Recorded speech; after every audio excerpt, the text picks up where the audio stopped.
Time, the chance to sign up for Obamacare has passed. In Utah, as well as the rest of the country, there was a big last-minute rush, and there were also some last-minute glitches.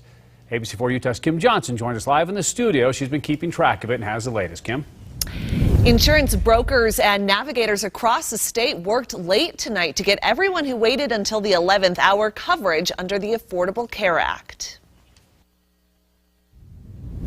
Deadline day is well marked at the Utah Health Policy Project, a place that's helping Utahns sign up for insurance on healthcare.gov. These are people who have waited for the last minute, so obviously they're a little bit nervous. They want to make sure they get in within the deadline. Utahns like Abdullahi Kumbi, who has a pre-existing condition. For example, myself, I have diabetic, and I don't have insurance.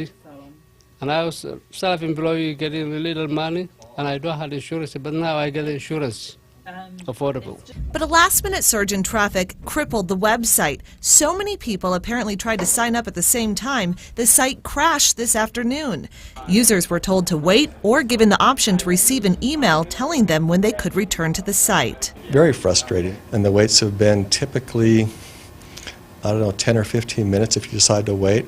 And then even then, really slow to respond. Lloyd Coleman, an insurance broker, says the down-to-the-wire shoppers are likely healthier people who can afford to wait until the deadline. A lot of people now who waited the last minute who didn't want to buy insurance until they had to, and so they're buying it today. And I'm hopeful with that, and that it's going to bring some more less sick people into the system, which will help us keep the pool healthy and make it work better for us year to year. At last estimate, more than 6 million Americans signed up for coverage. The White House's original goal was 7 million.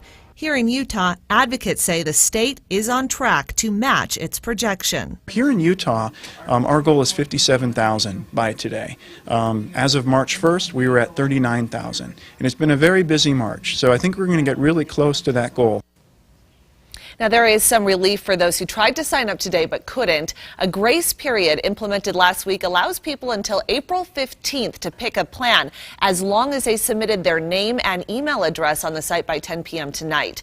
Now, Americans who are not covered either by a private insurance or an ACA account will face a tax penalty if they miss today's deadline. Live in the studio, Kim Johnson, ABC4 Utah. All right, thanks, Kim.